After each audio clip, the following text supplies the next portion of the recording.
log and my agenda.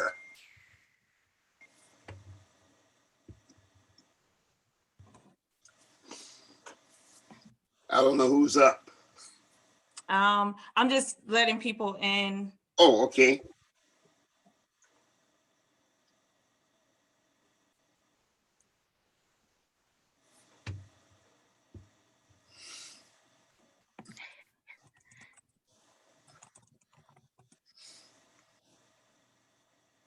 Hi, everyone. Welcome. We'll be getting started shortly.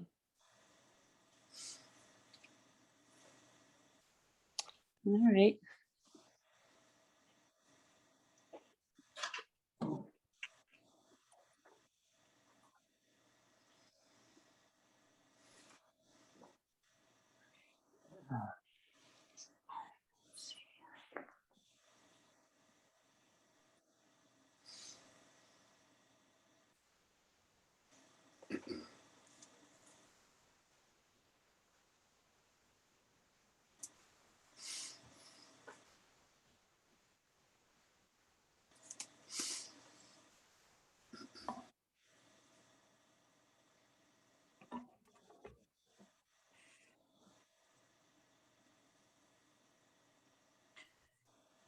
All right. Welcome, everyone. Welcome. All right. So it's just so we can make sure that we respect everyone's time, we're going to go ahead and get started. So good afternoon, everyone, and happy Black History Month. My name is Star Green, and I bring you greetings as chair on behalf of the Georgia's President's Council on Diversity, Equity, and Inclusion. Thank you to the Office of Diversity and Community Partnerships for sponsoring this event. And before we begin, I would like to start off by playing the Black National Anthem, Lift Every Voice and Sing.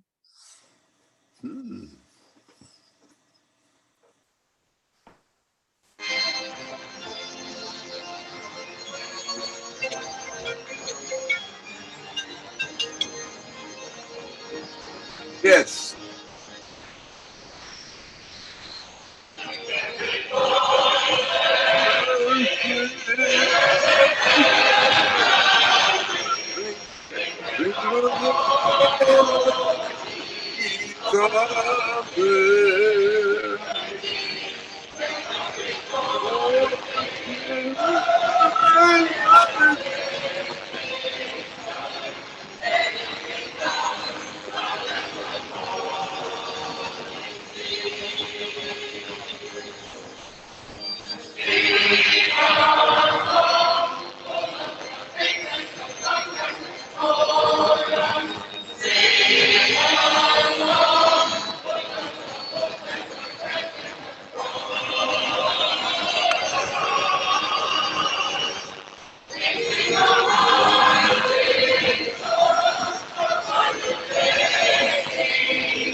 All right.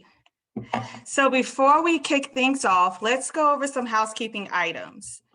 There will be a Q&A at the end. Please use the chat to place your questions there, and we'll do our best to address them during that time. This session will be recorded.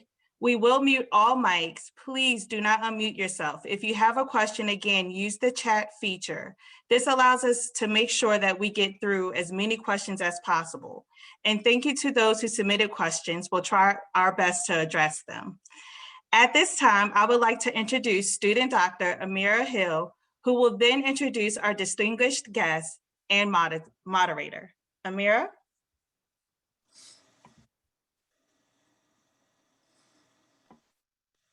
You're muted, Amira. Can you hear me? Oh, okay. Saying good afternoon, everyone. Physician, professor, civil rights leader, radio host, Navy man, author, felon, husband, father, and grandfather to 3 generations of osteopathic physicians, and patriarch. These are just some of the many hats that my grandfather, Dr. Anderson, has worn over his 90+ years of service to the Black community, to the osteopathic community, and ultimately to the betterment of all people in all communities. He was born and raised in Americus, Georgia, the grandson of former slaves, and his desire to become a physician was backed by a strong support system in his parents. A graduate of the Des Moines University College of Osteopathic Medicine, he went on to complete his residency in Flint, Michigan, and then began his practice in Albany, Georgia in 1957. The segregationist policies in place inspired him, with the urging and support of my grandmother, Norma Anderson, beside every great man, to found the Albany movement, a key turning point to the struggle of civil rights in Georgia. He was a friend to the Reverend Martin Luther King Jr. and to the Reverend Ralph David Abernathy, and many other prominent figures in the Black community. Alongside them, he marched in hundreds of protests in the fight to end segregation. He would later become the first Black surgical resident in Detroit, as well as the first African American to serve as the president of the American Osteopathic Association. He also served as the Associate Dean of the Kirksville College of Osteopathic Medicine and as a clinical professor of surgery at MSU-COM. He continues to organize and host his Slavery to Freedom lecture series at MSU-COM, of which this year marks its 21st iteration. And he continues to work every day in his own cause for freedom, justice, and equality, not just for the sake of his own family and his own community, but for all those who may be disadvantaged. Of the myriad of lessons I have learned from my grandfather and my late grandmother, one that has most impressed on my mind is that the only way to live life thoroughly is in service to others, regardless of who they may be. This is not always the easy path, as the stories of all of those who have ever changed society for the better will attest, but it is the most rewarding path. It all starts with having a belief that change is necessary, having the courage to do something about it and to ask for help when needed, and finally, to have the faith to stand firm in your convictions and to be unshakable. It is truly my honor and privilege to introduce you to the man who showed me and continues to show me that absolutely nothing is impossible, my grandfather, Dr. William G. Anderson. Our moderator for this afternoon is Dr. Tarra Faulk. Dr. Faulk is a nephrologist and a lieutenant colonel in the United States Air Force, and she's currently serving as the chief of medical staff at Reed Clinic at the Lackland Air Force Base in Texas. In this role, she mentors, manages, and trains credentialed providers and ensures that all staff adhere to safety, quality, and infection standards in the delivery of highly reliable medical care. Prior to her current position, she served as the nephrology division chief as well as medical director of inpatient nephrology and the outpatient hemodialysis unit at David Grant Medical Center at the Travis Air Force Base in California. In addition to her duties as an Air Force physician, Dr. Faulk is the co-founder of Leaders Inspiring Fruitful Tomorrows, or LIFT Corps. LIFT's mission is to provide scholarships, mentoring, and educational opportunities to those students in underserved communities interested in pursuing careers in medicine, business, and law. And additionally, she is the host of the Dream Lab podcast. She is married to Roderick Faulk, an attorney with Leipz Matthias Weckler Friedman, and they have 4 children. And I leave it to you.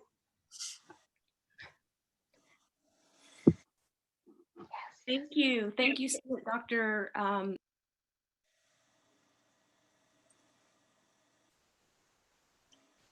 Dr. Faulk, I'm not sure why, but you just muted all of a sudden. Unmute. Okay. All right. So thank you, student Dr. Hill, for the introduction. I would also like to thank the Philadelphia College of Osteopathic Medicine, which is also my alma mater, the Diversity Council chairs, and the Office of Diversity, Equity, and Inclusion for inviting me to participate in this event. I am truly honored. And Dr. Anderson, thank you, sir, for your time today in sharing with us some moments of your life, which are in fact moments in history. So I'm going to jump right in, sir. First, I want to kind of paint the picture of your history. So can you tell us when you actually attended Des Moines University College of Osteopathic Medicine? What kind of memory do you think I have? I do believe it was sometime in the 1950s. There are different parts of your body that leave you as you get older. Mine is my memory. And so I started taking those Prevestatin memory pills. You've heard of those? But the more I would take those, the less memory I had. So I have to depend on Rhea Hall is somewhere around.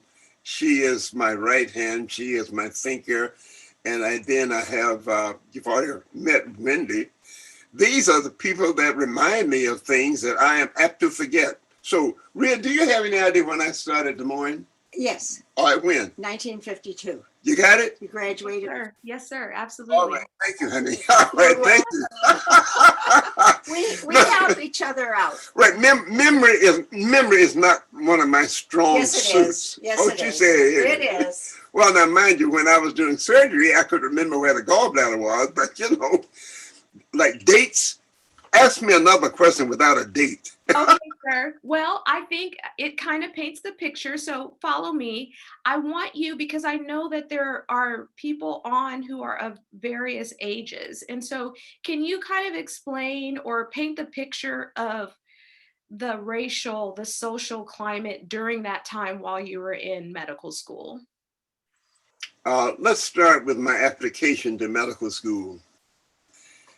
I always wanted to be a doctor, and there are those who say, when did you first decide you wanted to become a doctor?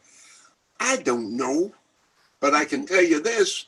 My mother, when we lived in Americus, Georgia, she let all the neighbors know, be careful with your dogs, your cats, your chicken, because my baby son, William, will operate and treat anything that he sees.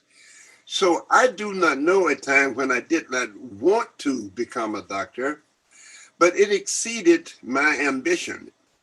That is, the desire to become a doctor was so far removed because no one in my family had become a doctor. And I had only seen one African-American doctor in my life, and that was in Americas, and he did not stay there very long. So I did not have another choice of a vocation. So as I was concerned, I had no idea how I would get there, but I always wanted to be a doctor. Mhm. Now I am 92 years old. You do the math. Yes, sir. And I'm glad though that you mentioned your mother, because that leads to my next question. I'm gonna say a quote that I hope you remember from a previous interview. So you said, "I was inspired and urged to get an education from both my mother and my father, to break out of segregation and discrimination. It was going to be by the vehicle of education." Can you elaborate on that? Can you give us some background as to how education might be a vehicle to take you out of that situation? Let's start with my mother, who had a high school diploma, and she became a teacher in Americus, Georgia, with a high school diploma. You said, wait a minute, you said high school. Yes, high school diploma. With her high school diploma, she had more education than any other African-American female in the city of Americus. Got that? High school was the most educated. But she was not ready to stop there. She wanted to continue until she got a college degree, but she made this commitment to herself.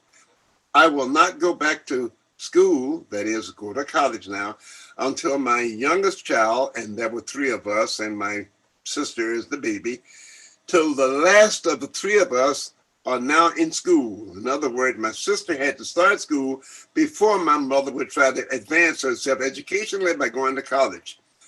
So when my sister started, mind you, we had no kindergarten, we had no pre-K, all of those terms that you people are familiar with, pre-K, we had no such thing.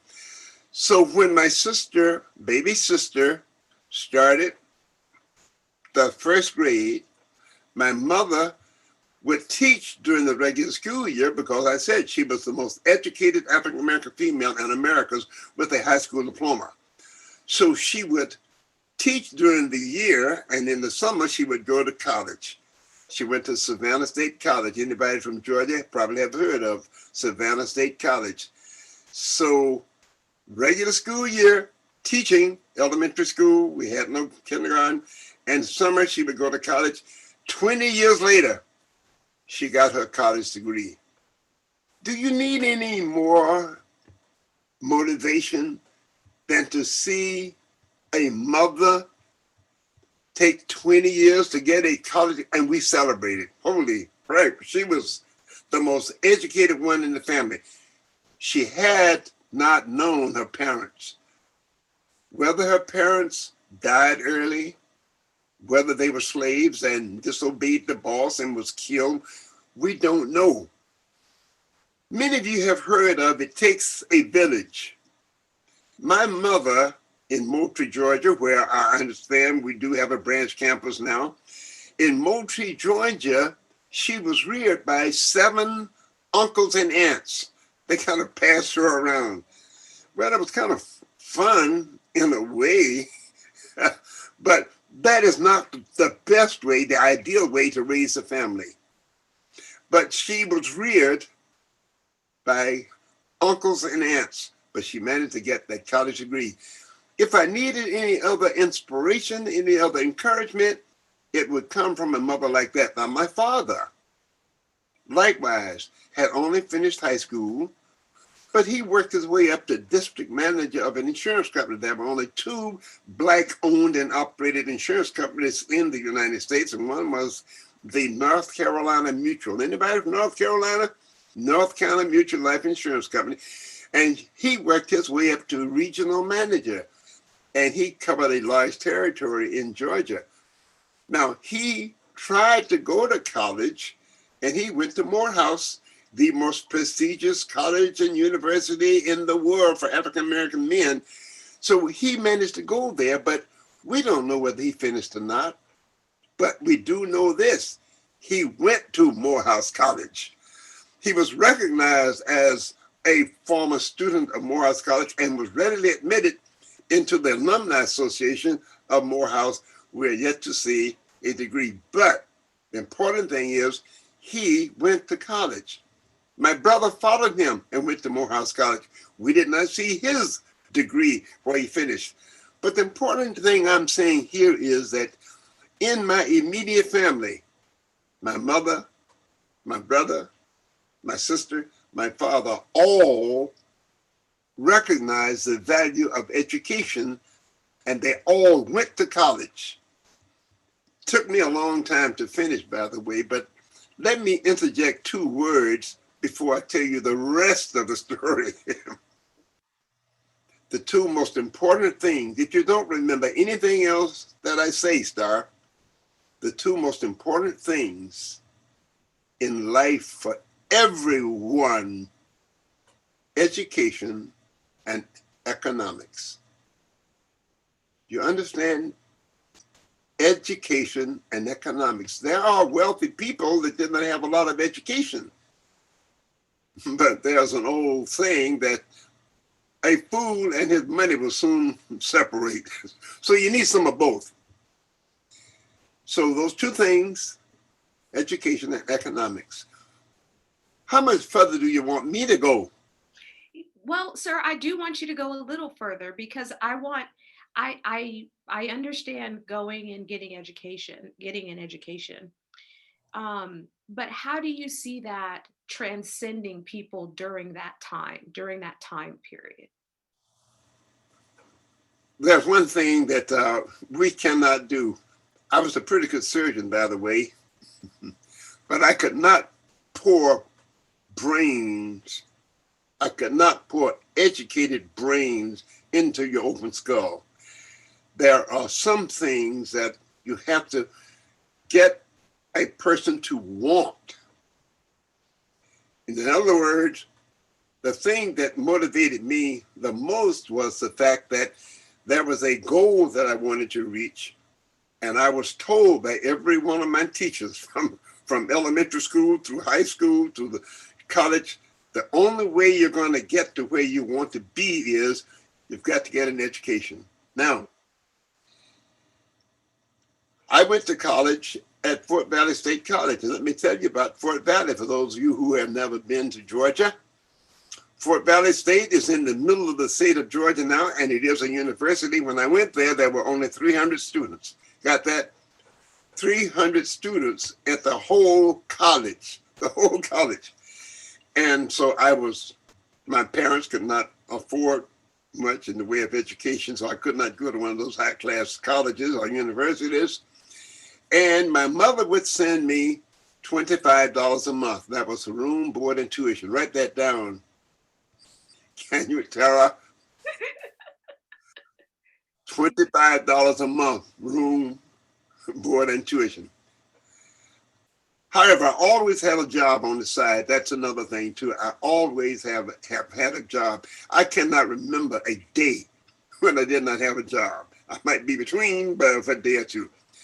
So I'm saying that was enough motivation that I was always able to go a little bit further. But World War II was going on, and I got the idea that if I get into the military, I can get the kind of education I would like to get, because all people in the military were trained in something. And I said, well, if I get in the military, perhaps I'll be able to advance my education and go into what I really want to do. I wanted to become a doctor. So I didn't want to get into the Army because I had seen motion pictures of the Army people crawling around on their bellies with bullets flying over here. I said, no, I don't want that. I want something cleaner. I wanted to really get into the Air Force, but a black man or woman could not get into the regular Air Force. The only chance we had to fly an airplane was to go to Tuskegee. And by the way, the Tuskegee Airmen, they had a pursuit squadron that was known the world over, the most efficient, most effective, and the best pursuit squadron to have. If you have a bomber, you want those black boys flying those pursuit planes to protect you. So I wanted to get into Tuskegee Airmen. And I tried, and I was about 15 years old, and they turned me down. They said I was too young. When I was 16, I was still trying to get into the Tuskegee Airmen, and my mother said, no, you too young. So I said, I'll go into the Navy. I went to the Naval Recruiting Station, and I said, I want to join the Navy. I don't want the Army. I couldn't get in the Air Force. I want to get in the Navy. And they said, what branch of the Navy do you want to get into? I don't know. I did not know there was more than one branch. I just thought, you get on them ship and you wear a white uniform. They said, no, there are two branches. One is a seaman's branch, and the other one is a steward's branch. Write that down, if you would. Seaman's branch or steward's branch, Carl. I said, well, I don't know anything about either one. Tell me about them. They said, well, in the steward's branch, you get to clean the officers' quarters, you get to cook the meals for the captain. Whoa, stop right there. I said, I don't care if the other one is shoveling horse shit. That's what I told him. I don't care what the other one is. I do not want to join the Navy to be someone's servant. I had enough of that back in Americus, Georgia. So they put me in the Seaman's branch. I was sent to Great Lakes Training Center. And what I did not know at the time, my company that had about 65, 70 new recruits in it, all black, at Great Lakes, we were the last all-black company to go into the Navy. We were the last all-black country to go in the Navy. And every one of us had at least a high school education. I did not know that until some years later. But someone at the level of the president, like Harry Truman, had said, it's time to put an end to the segregation in the military. These people are volunteering to go and fight a war where they might get killed, and we talk about they got to be segregated. So that was the beginning of the end of segregation in the Navy. So I wound up serving my time as a trainee at the Navy. Then I was sent out to be getting on a ship toward the Japanese, and they were still fighting. And yes, I was on board ship as the ship came under attack by what were known as the kamikazes. But ultimately, before we got to the Philippine Islands on our way up to Subic Bay, that was close to where the atomic bomb had been dropped, and I got there soon after the atomic bomb had been dropped. But the captain on board the ship said that we need more men to be in our hospital as hospital corpsmen, apprentices. And if you have any background at all in medicine, report to the captain. So, well, I went up there. I said I had 2 years of pre-med at Fort Valley. Mind you, I said that was a huge school. It had 300 students. 26, got that? 26 boys, all the rest were women. It was difficult, but we managed to get through it. So the captain said, 2 years of pre-med, that's enough. So they dropped me off at a small island in the Philippines. This was the island of Samar. Wouldn't mean anything to anybody who's not been to the lady. If you haven't been to the Philippines, wouldn't mean anything. But a small island, and they started a hospital corpsman school in the Philippine Islands. I was only one of color in a class of about a dozen. But we learned how to be hospital apprentice. They called them medics. And if you heard a movie or newsreel and any of the service people got injured, they would call up a medic. That meant us. If there had ever been any doubt in my mind as to whether or not I wanted to become a doctor, all doubt was removed as I became a medic. I worked my way up at the ranks as a medic, hospital apprentice, the hospital apprentice first class. So when I got back from the Philippine Islands, the war was over with, I went back home, and all I wanted to do now, if I ever had any doubt, I was going to go back to college and then I was going into medical school. So I went back, Fort Valley. They let me finish 2 years, and I had 2 years of credit, and I had to be in a college if I were to maintain the eligibility for travel to be paid for by the Navy. So I happened to read the curriculum of the mortician. Do we have any morticians here? Well, in the mortuary science school, they offered things like anatomy, would you believe, biochemistry, would you believe, pathology. I said, wait a minute, those are dead folks. They don't need all of that. But that was part of the curriculum. And I said, well, those are the kinds of classes that I need to take to prepare me adequately, more adequately for medical school. So I went to mortuary science school. I graduated from mortuary science school, still couldn't get into medical school for one or two reasons. One, I was black, and number two, I was not an straight A student. That was enough. And I was coming out of an unaccredited college, and I didn't even know what accreditation meant because no one in my family had gone as far as college and beyond. So when I applied, I put on my credentials that I had a degree in mortuary science. Matter of fact, I taught mortuary science for a couple of years. But what I learned in mortuary science as an anatomist, learn how to prepare cadavers, helped me to get through medical school. So how did I pay the tuition?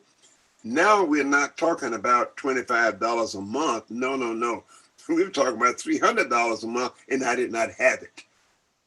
But there was a student loan fund available, and I applied for a student loan fund, and I was able to pay my tuition to get through medical school on student loans. Now, let me interject.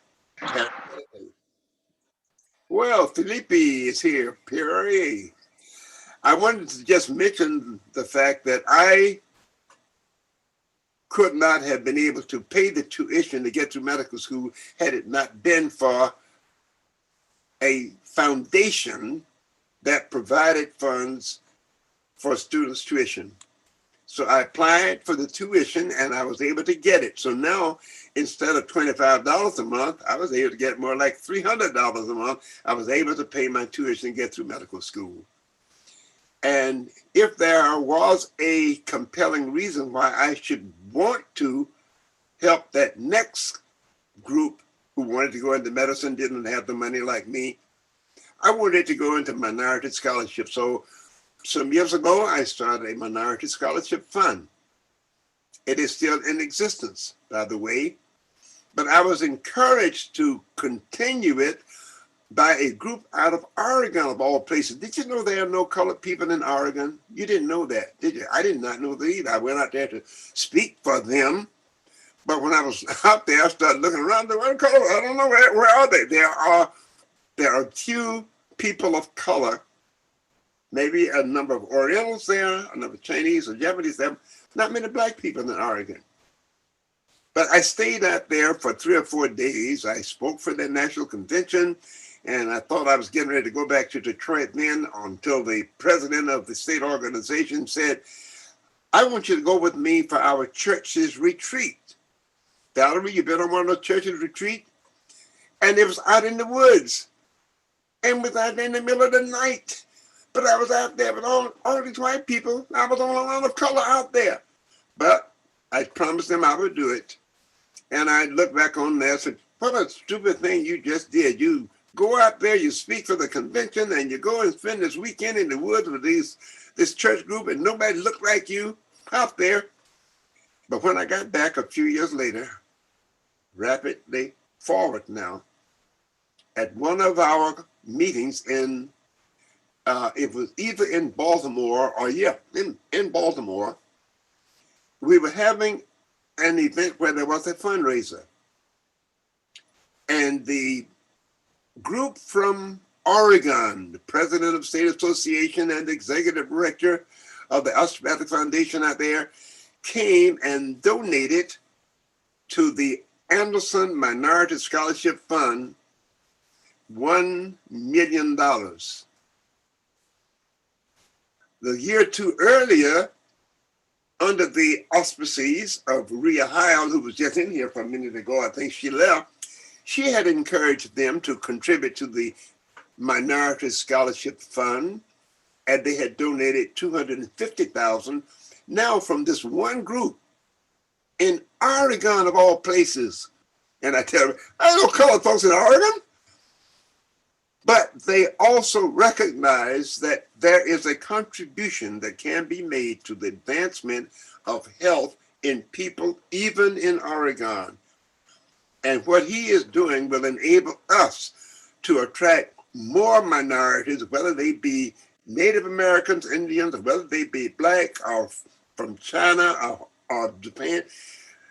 Those minority funds will help a physician to get that training, come back to Oregon to practice. From one source, $1,250,000. Well, there has not been anything like that up until a couple of years ago. And again, I'm interjecting another parenthetical thing. When at the graduation of Morehouse College, all men school, they will let women in, maybe Valerie at one time or another, but anyway, there was a black man out of Texas before it was frozen down. And he went there and he said, this class is my class. And it was like 2 years ago now.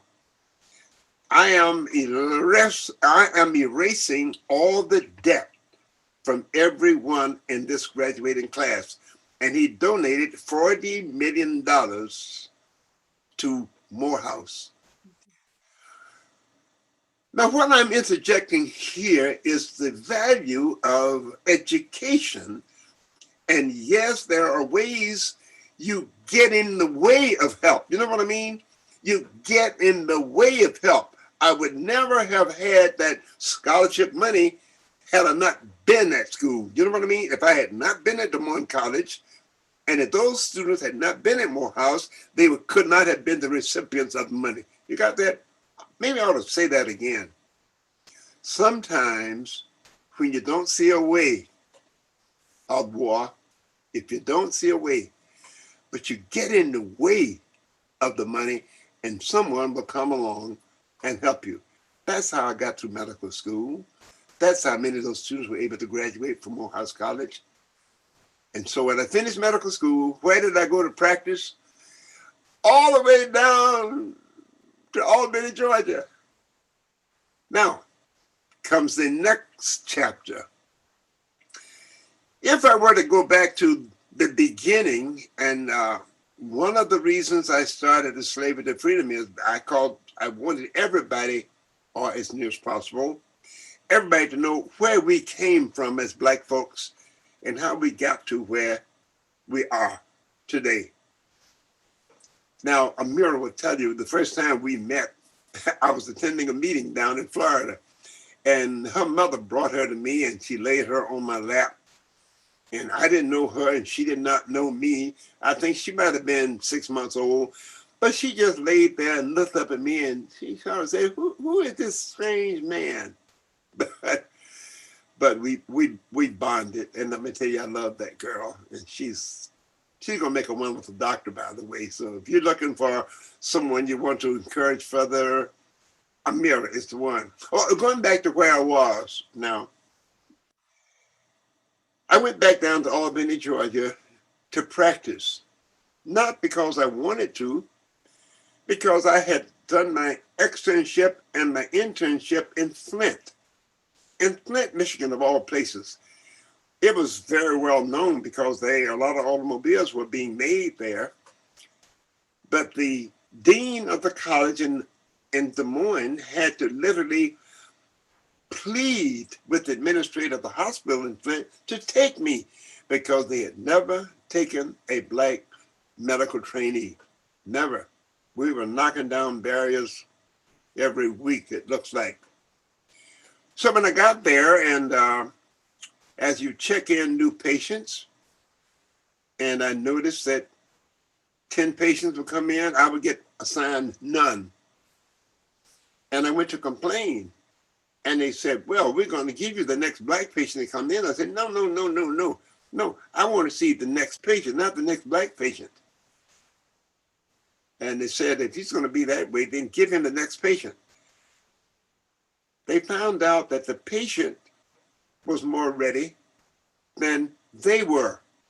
So once that door was open, and the first one I took care of, and I'm going to tell you, that first patient under my care got the best care had ever been given a patient in that hospital. So, but I managed to finish the internship at Flint Osteopathic Hospital that's now a part of Genesis. Anybody from that area, you're familiar with Genesis Regional? Well, it started with me raising holy hell to get in there. But why did I go back down to Georgia to practice? Well, we were having dinner at the home of a couple of friends who were professors at University of Michigan, the Flint campus. And I was getting ready to finish my internship, ready to go into practice. And I say, I don't want to go back home. I want to stay here in Flint. It's kind of nice here, I can go to a nice restaurant. I go to the front door of a theater. I kind of like here. But then my wife said this. You made a promise. What are you talking about? You said if you ever got your education, you would go back down home. They don't need you here in Flint. They've got doctors. They're right down the street from Detroit. They don't need you. Damn. Woman remembers everything I said, especially if something bad. But she would not let me forget that commitment that I made. And maybe that commitment helped me to get through medical school. But she says, you made a commitment, a promise. If you ever got your education, Tarra, you would go back down home where they need you. I did not realize how prophetic that was. What a brilliant woman that woman was. She was my lifeblood. You will go back home where they need you.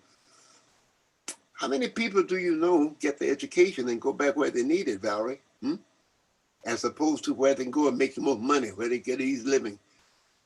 She said, you going back? So I went back, shaking my head, but I said I could not deny I had made that commitment and my wife would not let me forget it. So I went back down there and I started looking around Albany, looking around Americus, looking around Cordele, and looking around Louisburg. Or shut up. Looking for the best place to practice. Finally settled in Albany. What caused me to settle in Albany? There was a lawyer there by the name of C.B. King, not related to other kings. This was a lawyer. There were only 3 lawyers in the entire southern United States. I want you to know, remember that. Only 3 in the entire southern United States. And all of you heard of the Mason-Dixon line? Y'all heard of Mason-Dixon line? Huh? That was draw the line where, all black folks stay below that line. So I went back down below the Mason-Dixon line, and there were a group of students from an organization called SNCC, Students Nonviolent Coordinating Committee. Students Nonviolent Coordinating Committee. They were down there in Albany after I'd been in practice a couple of years. They came down there starting a voter registration project. And as they were trying to get people to register to vote, they were threatened, they were intimidated, they were scorned, and they were done everything they could to get them out of there. They did not want those black people to register to vote. Well, I was in my office and seeing patients upstairs in Harlem. Yes, Albany had a Harlem. Matter of fact, every town of any size in the South had a Harlem. Well, this is the Harlem in Albany, Georgia. And I was in the middle of Harlem. And I could see these kids trying to get people to register to vote. And I saw how they were threatened and intimidated. I went home that night and I said to my wife, and now I had about 3 children, I think, maybe 2 or 3. Amir wasn't born then, 2 or 3 children. I said to my wife, I'm going to join those students who are marching, taking people to register to vote. But how are you going to do that? I said, it pricked my conscience. If they would do that to those kids, they would do that to us adults. I'm saying that, and they are doing that for us. They're making it possible for us to be able to register and vote. Well, and then again, the woman doesn't forget anything, but she was always right. So I went back home and I said to my children, I want you to know what's going on out there. These children are marching, taking adults who live here with them to get them to register to vote. But they are not doing that for them because these kids are from other places, New York, New Jersey, Chicago. I said, they're doing that for us. The people who live down here in Southwest Georgia, they're doing that for us. So I'm going to go out and join them. The next day, the next night, I announced tomorrow morning, we're going to meet at 8 o'clock in the morning and we're going to march around Town Square. It was just a small square. We're going to march around Town Square until they give us the right to vote. And, whoa, hi there, you're back. And so the next morning, I got up and I went downtown and a crowd of several hundred were waiting to meet me and whoever came with me. I did not notice, but right behind me was my wife. And yes, we marched around downtown. And they had brought in state patrolmen and they were fully armed. And they stopped the march. And one of the soldiers with a gun confronted me and he said, you will stop this march now. And he raised his gun. I said to him, if you hit anybody in this line, hit me first. I think I scared the hell out of him. He said, "This is man crazy." I just said, if you hit anybody in this line, this is a peaceful march. We're just going to ask the right to register and vote. When I said that to him, I think we frightened him. He took the gun down and stepped aside. We went on and completed the march downtown, and many of us got locked up. And now I have several hundred people in jail because I asked them to go and I had no way to get them out. I did not know how to get them out of jail. But then I remember, I got to tell you about 2 or 3 other stories, so we'll have to do this again next year. But I remembered the Montgomery bus boycott had already been successful, and I knew Rosa Parks.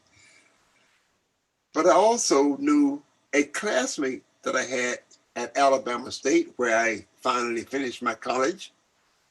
Rev. David Abernathy was one of my classmates. And who was the neighbor in Atlanta when I was there? None other than Martin Luther King Jr., who was the best friend of my wife's brother. So I put all this together. You tell me how you can make this stuff up, huh? Martin Luther King got very close because my wife's brother was his best friend. They both aspiring preachers. Classmate was Ralph Abernathy in Montgomery. Miss Rosa Parks had sat on the bus and been arrested. And Martin Luther King had been called to pastor a church in Montgomery. Tara, you can't make that stuff up. You hear me? You can't sit back and plan these things in advance and say, I'm going to wait and see what happens. No. Sometimes you have to get in the way of your blessing. Let me say that again. Valerie, sometimes you have to get in the way of your blessing. So now then, these 3 didn't know each other. Rosa Parks didn't know Martin Luther King or Ralph Abernathy or me. But somehow we all were drawn together because of that Albany March led by students. Now you look like the kind of person that will say, you read somewhere in the scriptures, the children will show you the way. The children will show you the way. I love Amira. She helps me a lot. She talks to me. Would you believe she's 20-some years old now? She talks to me every weekend of her life, she talks to me. So anyway, it was, I would say, prophetic. How could these people, Rosa Parks, Martin Luther King, Ralph Abernathy, and Anderson, all wind up together with one goal in mind, one objective in mind: bring about an end of segregation and discrimination in America? Was that a success? Well, we have made a lot of progress, and I'm going to wind it down pretty quick. But a couple of little things I need to say before I do. When I was in jail, after that march, Martin Luther King, Rev. Abernathy, the 3 of us were put in a jail cell together. At least they didn't put the men and women together. But us 3 were in jail. And the police chief kept coming into the jail saying to Dr. King, you got to get out of here because you are to be on Meet the Press tomorrow morning. You are due on Meet the Press tomorrow morning. Martin had said, I will not go out of jail until these white people sit down and talk with us about how we can end this system of segregation and discrimination. And they wouldn't talk. So he says, I'm not going. But then Martin, after he had been browbeaten by the chief of police, he said, it is too important for us to pass up the opportunity to get our message out. Meet the Press is known all over the world. many millions of people watch Meet the Press. He said, that's an opportunity for us to get our message out. So one of us had to go out of jail. Not me. Ralph said, not me. And Martin looked at me, he says, I'm going to have 3 straws in my hand. The one that draws the short straw has to go out of jail and go up and be on Meet the Press. Who you think got the short straw?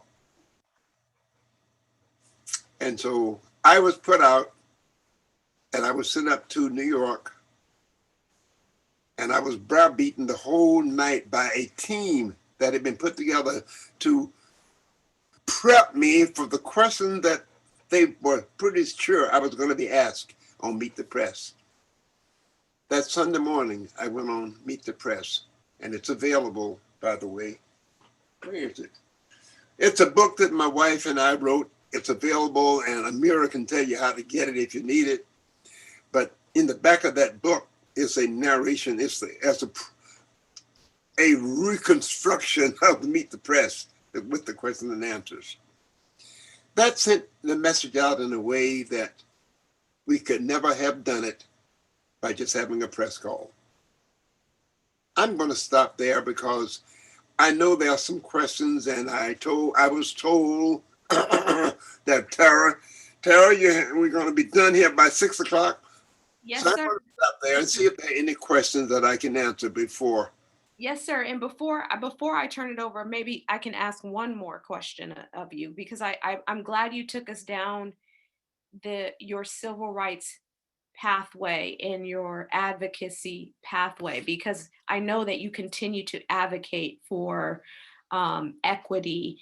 And so I feel like you have this great perspective in that you were involved back then and can see changes and can see where we are today. So can you reflect on that a little bit?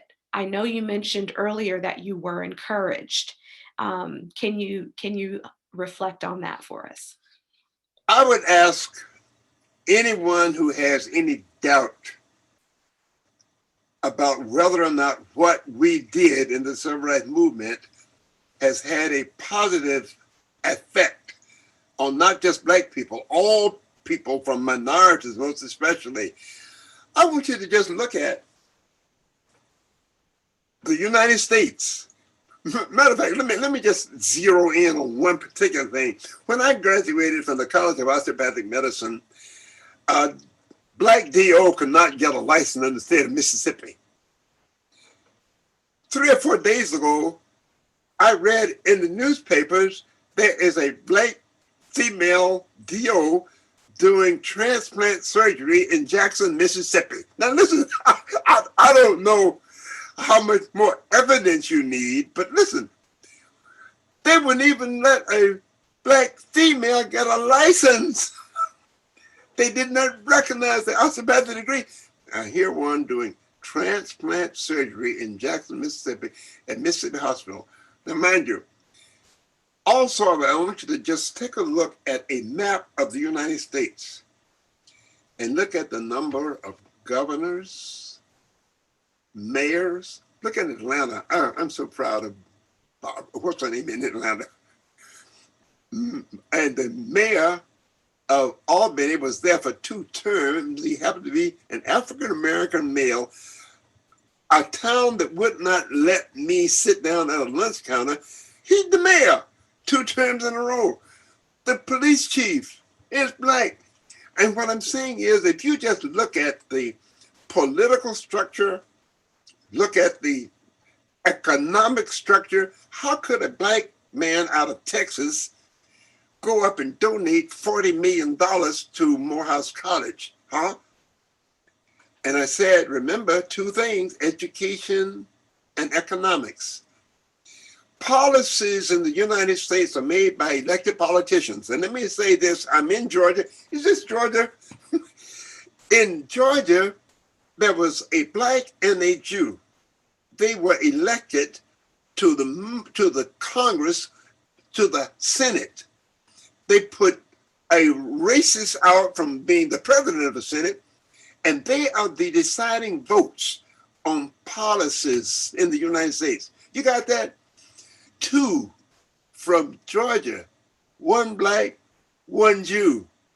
They are now in position to be the deciding votes on issues that impact everybody in the United States.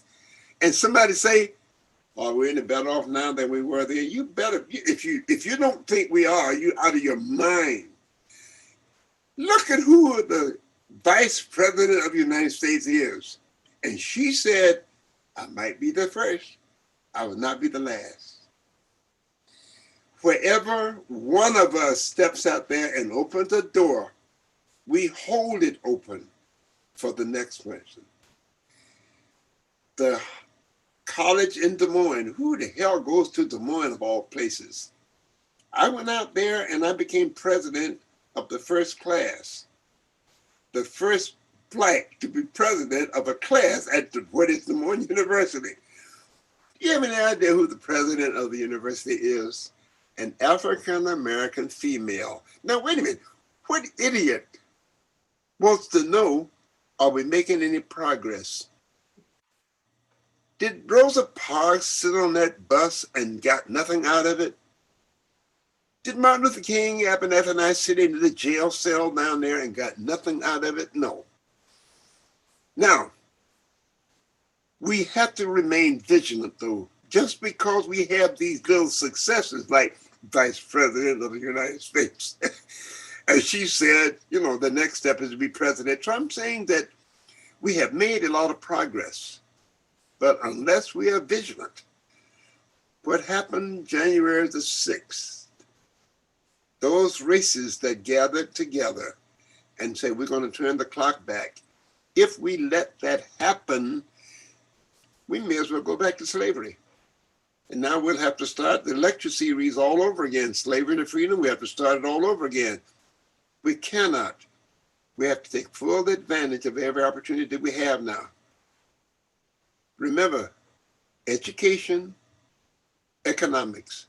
Can you remember those, Valerie? Economic and education. If you got those two things, nothing. James, are you listening to me? If you got those two things, now, you can't just have one. Because if you got the money and don't have the education, the money, you're going to be separated. A fool and his money are soon separated. No, you have to have both education and economics. And you can get the economics if you have the education. Now, I did mention there were only 3 black lawyers in the entire southern United States that would take a civil rights case when I came through. Only 3. C.B. King now was in Albany, Georgia. If you ever go to Albany, Georgia, there is a federal district court building in right downtown Albany. Whose name you think is on top of that building? C.B. King.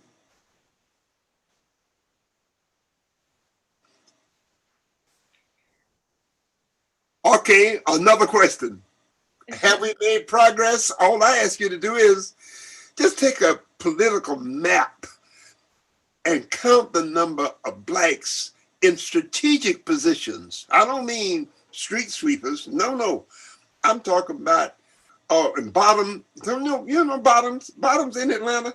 All of you know bottoms. If you don't, by God, you ought to get to know. But what I'm saying is we got mayors, we got governors, we got members of the Senate, we got members of House of Representatives, and a vice president. Okay, I'm ready for the next question.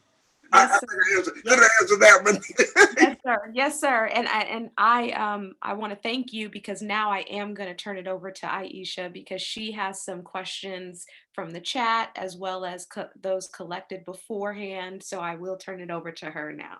All right, Aisha, where is she? I'm here, Dr. Anderson. Can you see Oh, me? right there. Oh, right there. I saw you Yes. earlier. Hi, Aisha. Hi, Dr. Faulk. Thank you so much. And I know we're supposed to end at 6 o'clock, Dr. Anderson, but listen, you have some rich history. And if some folks can just at least stay on the line for the next 15 minutes, I'll try to merge some of these questions that people have asked us. But I wanted to let you know that there is a fellow ASU Hornet on here, Dr. Stacy Fairley.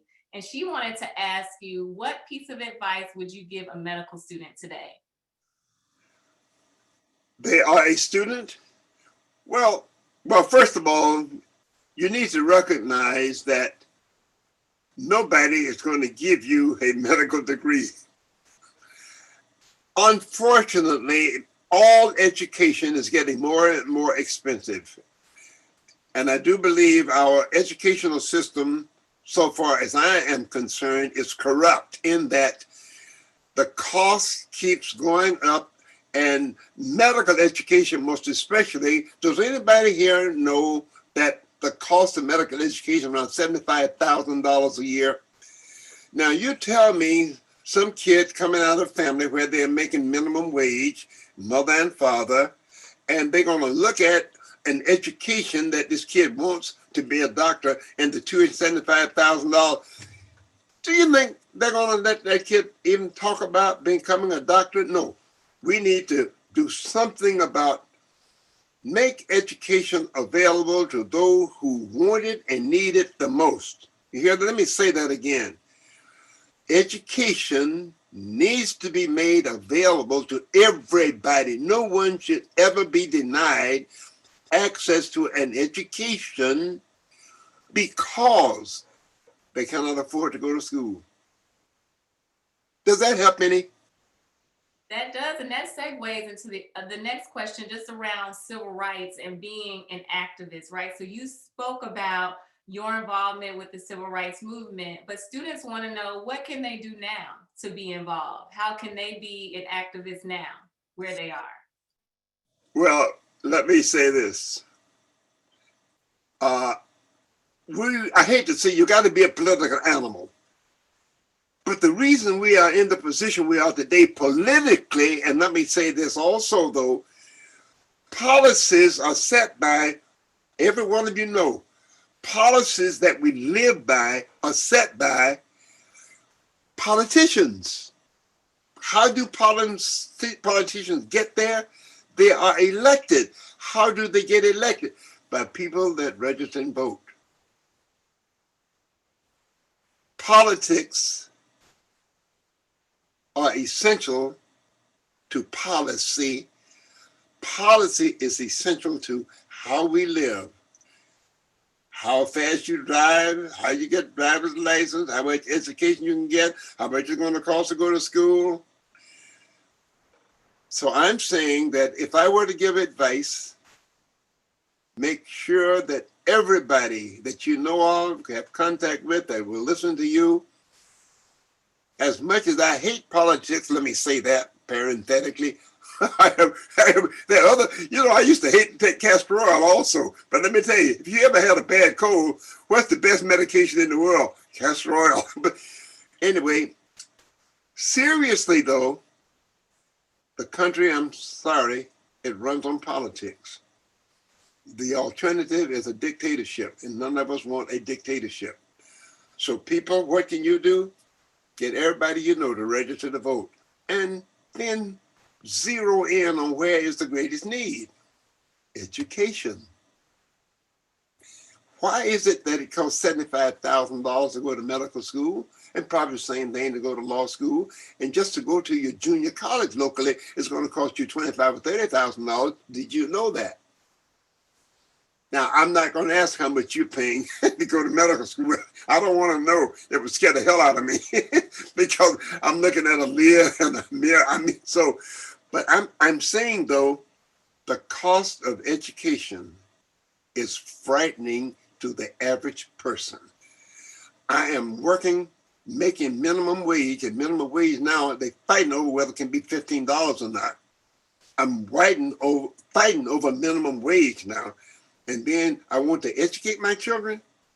I'm making $15 an hour, and let's say both $30 an hour. So we're making $25,000 or $30,000 a year. It costs $75,000 a year to go to medical school, or law school, or engineering school. Does that equate? So we need to have an evolution in our educational system because it denies the opportunity of those who have the potential to become lawyers, doctors, engineers, et cetera, farmers. It denies them the opportunity to get there because the cost of education is just completely out of sight. I can agree, Dr. Anderson. I have student loans to this day. I might need to, apply for your scholarship fund. I don't know if I can do such a thing, but I'll try. I do want to ask too, and I'm gonna merge these two questions together. And we talked about this offline. If you could think of maybe 2 or 3 recommendations for books for us to go out and get now. And also, was there ever a book written about your life, or have you written a book about your life? I'm glad you asked that question. Can you see this far? We can bring it up just a little closer. Okay, we can see the top, and then you'll have to, there you go.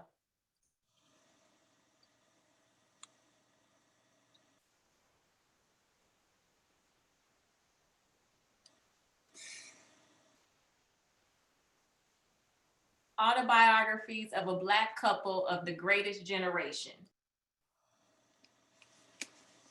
Does anyone have any idea what the greatest generation was, or is, or was?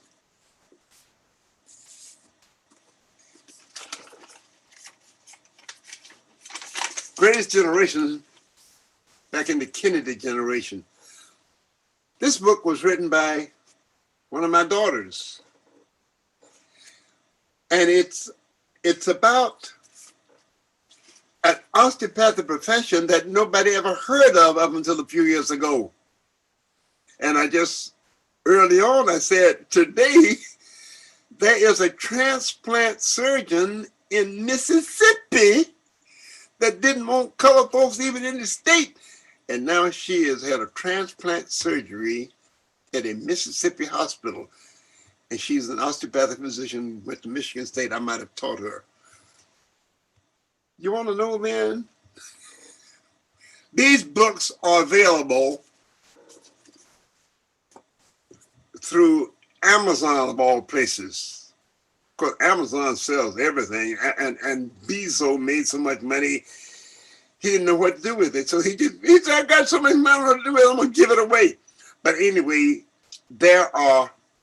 these are just examples of books that tell the story of Black people who came from little or nothing, and they did not give up on a prize. And if you have not read the book about Eyes on the Prize, I recommend Keep Your Eyes on the Prize. Now, some translate that to keep your eyes on the plow and hold on. Whatever it takes. Now, I have only given you smatterings of the things that I went through.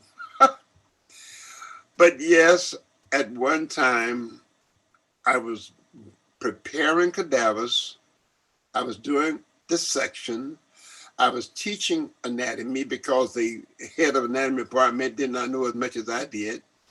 And I had a radio program. I didn't tell you about that part of my life also. And what I'm saying is, while I was getting my medical degree, I had 4 jobs. I don't recommend that. I really don't. I don't recommend that. But I'm saying there are ways that you cannot plan in advance. This is the way I'm going to get there. You step out on a promise. Now again, I'm going to preach a sermon one of these days in the church. You step out on a promise, and for you Baptists, you'll understand this. God works in mysterious ways. Can you give me the rest of that, Tara? God works in mysterious ways. His wonders to perform. But you got to step out there sometime on a promise. So if you want to do it, don't let anybody tell you can't do it. Well, thank you for that, Dr. Anderson. Before I pass it over to Dr. Cadet, there was a question from Dami, I believe. Amira, if you have an opportunity, can you put in the chat the link that he referenced from Meet the Press. And if you can't seem to find it, we will send it out after the session today. So thank you again.